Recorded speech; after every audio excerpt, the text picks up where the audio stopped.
Hi guys, it's Ann with Art on the Creek. Today I've got something fun to try. I've got some Brusho. It's a powdered pigment that you sprinkle on wet or damp watercolor paper, and I thought we could give it a shot and see what we can come up with. Here we go.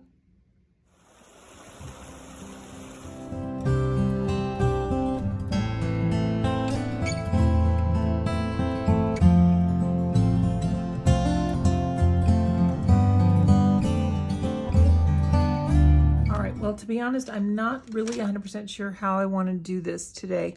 I did, when we walked the dog this morning, I found 3 leaves here in different sizes and also different stages of turning so that I can kind of have a color reference to what we're going to be looking at here.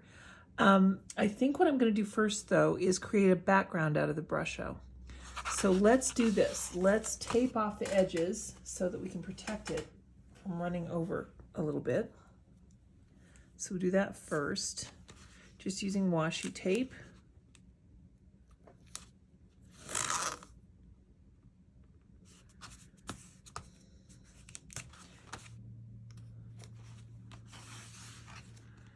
There we go. All right, that is good enough. Now I'm going to just use this little spray that I have. This is out of my plein air kit. It's nice because you can really direct the spray where you want it. So let's just kind of mist it all over. Let's see here. Let's try yellow. Now Brusho comes in these little containers here. You don't want to open them up because you'll have pigment all over the place. And I think these are dye-based. They act like dye-based pigments. I haven't done any light fastness tests on them. But you just stick a thumbtack in the top and that's all you need. So we'll just put a few little bits of yellow on there. There you go. That's the yellow. Now I'm going to do leaf green. And you can see that one really has a lot of different things going on.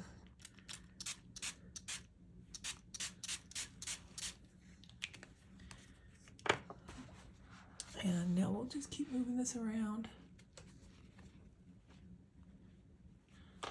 Okay, now what other colors do leaves turn? There, we've got our choice of scarlet or brilliant red. Let's go with brilliant red. There in the middle, around the edges. Let's see what we can come up with here. We'll just kind of try and stick this brown around the edges.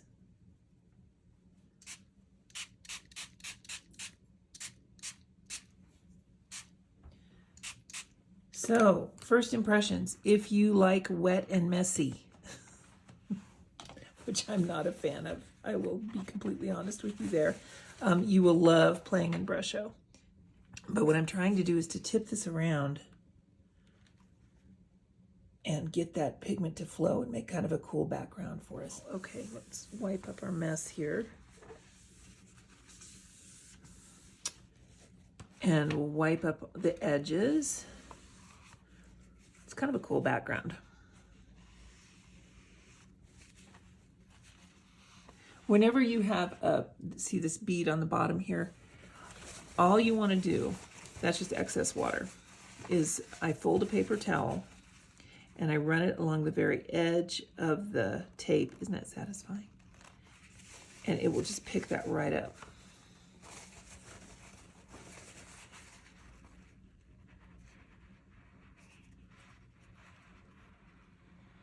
And you won't take any color away from your painting. You're just getting rid of the excess. Just getting the edge of the paper towel right on there to kind of just sop that up.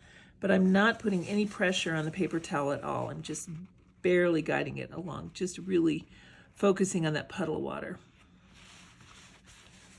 Okay, and just beware when you do this, you're going to get your other sketchbook pages wet. So you might want to take this out of your sketchbook to do it.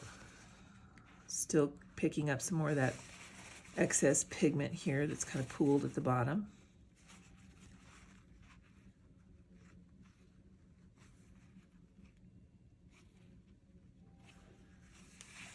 There. Now I think that's pretty good for that. Let me go ahead and dry this with the heat tool, and I'll be right back with you. we're going to just do this one right here, and we're going to trace it. Now, I'm using just a regular pencil here. You can use whatever you want to trace. You can use a watercolor pencil. You can use graphite, charcoal, whatever you want to do.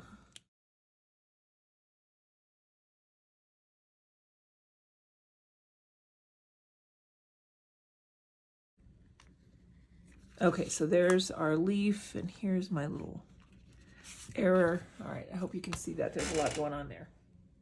And we're going to work in little sections here because I cannot keep things wet enough to save my life. Everything dries out.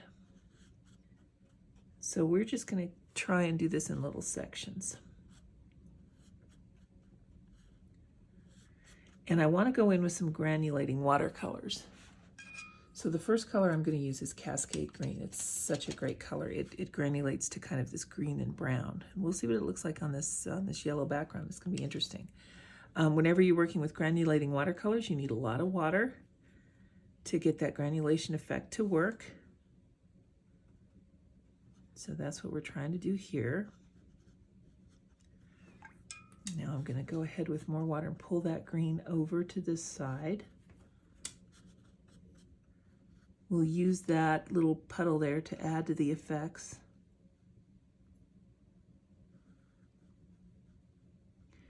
Hopefully you can see this, how it granulates with this background here. I've never done this on a background before. We'll see what happens. And now I've got some red iron oxide. It's also a granulating color. So we'll put some of that in. And these colors are fun to mix. When they separate, they tend to look really interesting. And then I want to go in with some bismuth yellow, which is another granulating pigment. And we'll put that down in this corner over here. I'm going to add some water to this and just kind of let it swirl around.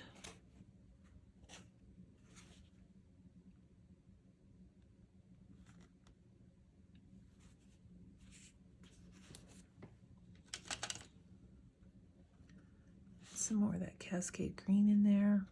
You can see already how that's starting, the heavier pigments are starting to settle into the ridges of the paper here.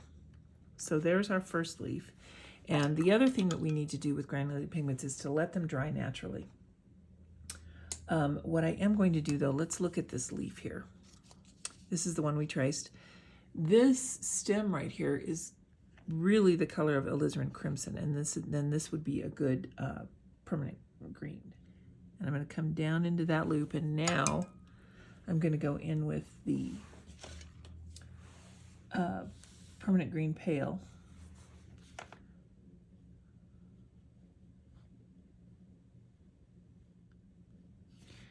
Now what this should do is give us a nice blend of those two colors.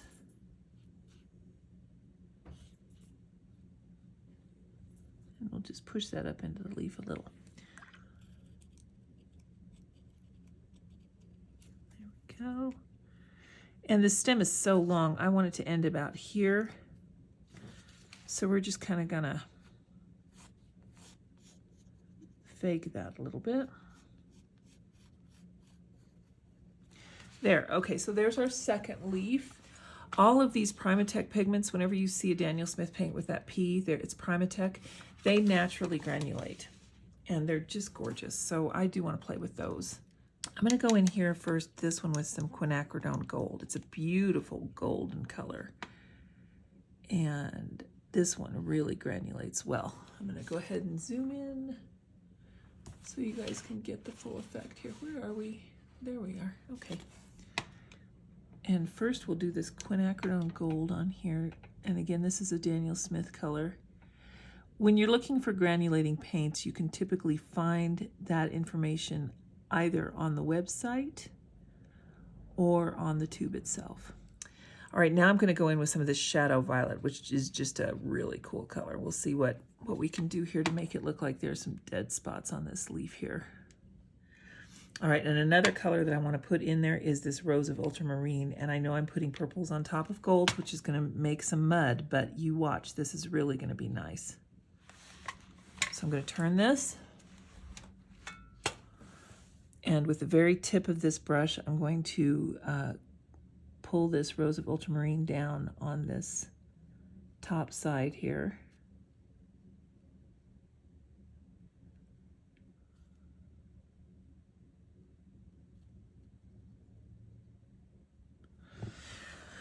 Okay, so there's that, our second leaf. That one's gonna be really cool. Now I've got our third little leaf here. Where should we put it? I think I like it better up here.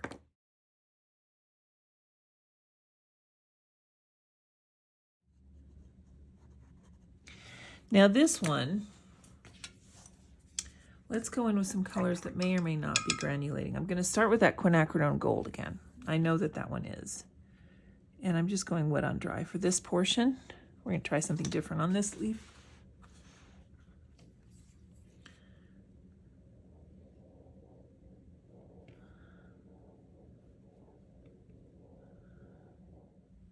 Just about, there we go. Now let's go in with some of this Scarlet Lake by Holbein. It's kind of a corally red color.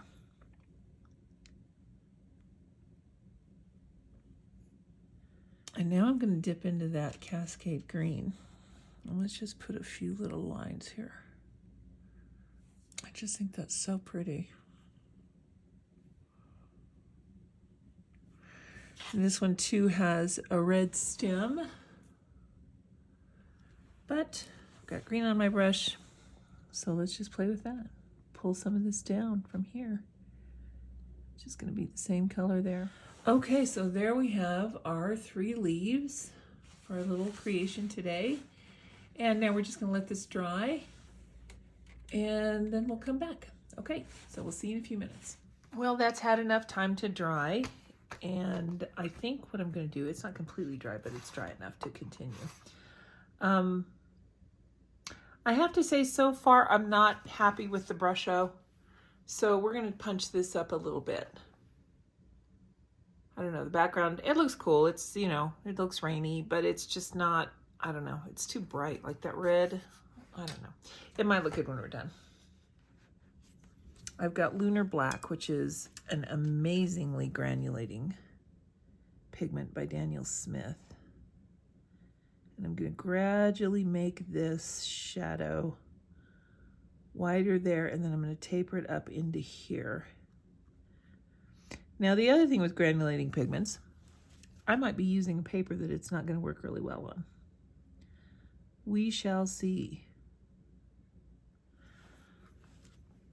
And now I'm going to take some water and bring that out. Just add some more of this Lunar Black.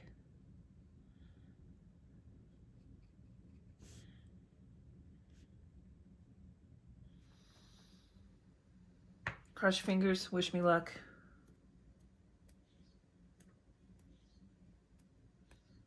There, that's all I'm going to do there. We're going to let it do its thing. And now I'm going to come up here. All right, I'm just going to zoom in a little touch so that you can see what that Brusho is up to.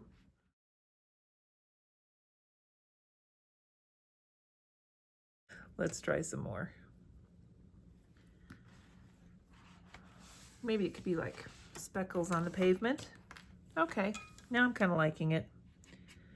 When in doubt, add more. All right, you ready? Boom, boom. We'll do a little emerald. Bam, bam. Oh, Brusho, do I like you? I don't know. I don't know. The reason that you want to sop up these puddles along the edges is that they can go back into your watercolor and create a cauliflower bloom. Sometimes that's desirable, but right now on this one, I'm trying to not have those. Okay, right here, you can see, I think I got too much. Let me just try and blot it up. Let's see what that does. Now these are definitely staining pigments. They're not going to come up. You can't lift them like you would some watercolors, but then you also have some watercolors that stain, so just be aware of that. Okay, I don't hate it. I have to say, for me, the jury is out. See if I can adjust the camera a little bit. The jury is out for me, according to this Brusho, as far as that's concerned. But I like what we've created here today. So, as you can see on all of these leaves, here's their originals. The veins on the leaves are lighter than the leaves themselves. Let's go in with this lightest yellow here. And we'll do this one first. Where those veins are. Some of the major ones.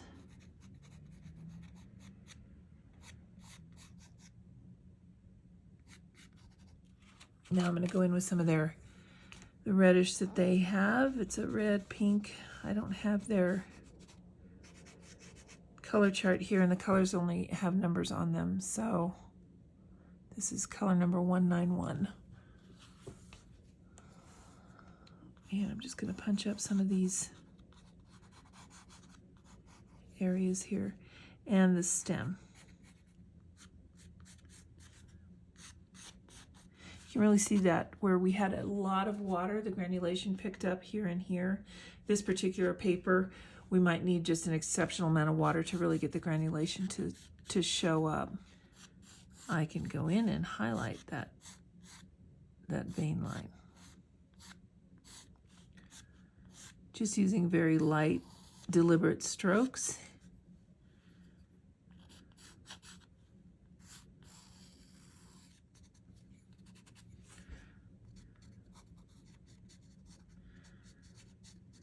Getting that. Some shadows put in. By curving the line here, I can create a dip in the leaf. So that's kind of what I'm trying to do there.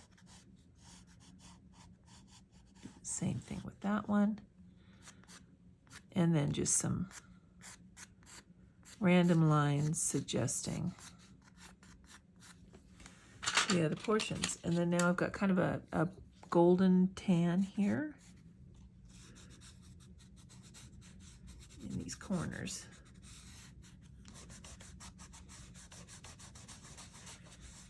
Just kind of add some shadow effect there.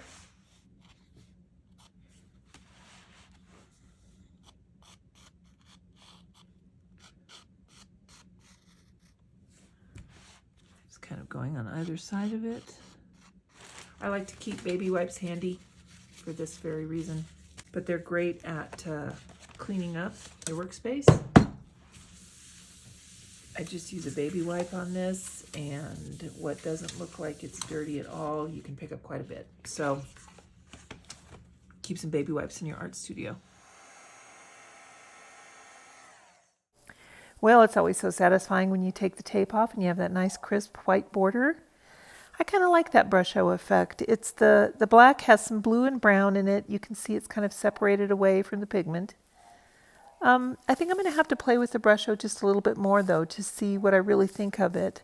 In this case, it's kind of cool. Those look like little pebbles, but you know, I did struggle with that background in the beginning. I really like it now though. Who knows? Brusho might be here to stay. But in the meantime, I really love my granulating paints. Fall is here. Go get a pumpkin spice latte. See you guys next time. Bye-bye.